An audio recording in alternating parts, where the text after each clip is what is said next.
নববর্ষের প্রথম দিনে মাতার বাড়িতে ত্রিপুরেশ্বরী মাকে প্রণাম করতে এসে ব্যবসায়ী পিন্টু কুমার দাসের কাছ থেকে বিশালগড়ের বাসিন্দা পিন্টুর কাছ থেকে নেওয়া হয়েছে 10,000 টাকার একটি মানিব্যাগ চুরি করে নিয়ে যায় চোরের দল।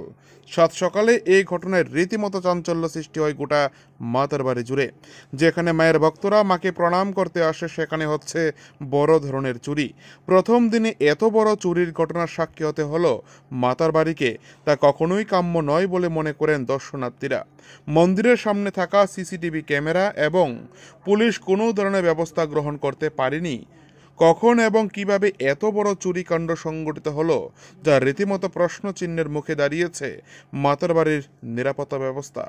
মায়ের মন্দিরের মূল ফটকের সামনে প্রায়শই এই ধরনের চুরিকাণ্ড ঘটে থাকে, যা ইদানিংকালে সব থেকে বেশি বেড়েছে চুরির হিড়িক।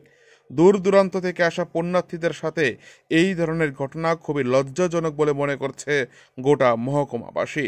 চুরির ঘটনার সাথে সাথেই পিন্টু মায়ের মন্দিরের উপরে থাকা পুলিশ থেকে শুরু করে মন্দিরের পাশে থাকা ম্যানেজার কক্ষে গিয়ে গোটা বিষয়টি জানিয়েছে, কিন্তু কোনো ধরনের সদুত্তর পায়নি তাদের কাছ থেকে। এমনটাই খবর মাতার বাড়ির বিশ্বস্ত সূত্রে। মাতার বাড়ি থেকে নিজস্ব প্রতিনিধির রিপোর্ট, টিভি 100 বাংলা। আমি এখন দক্ষিণা দিলাম 20 টাকা মেয়েরে বের করে, আর মারে দর্শন করতাম। এই সময়ের মধ্যেই পকেট থেকে পুরা গায়েব করে দিল মানে। কত টাকা? 10,000-এর উপরে আছে। 10,000-এর উপরে মায়ের মন্দিরেই? মায়ের মন্দির। কোন সময়টা? এই তো আধা ঘন্টায়। আপনার নাম? আমার নাম পিন্টু কুমার দাস। বাড়ি কোথায়? বিশালগড়। হঠাৎ 10,000 টাকায় এত টাকা নিয়ে আসলেন?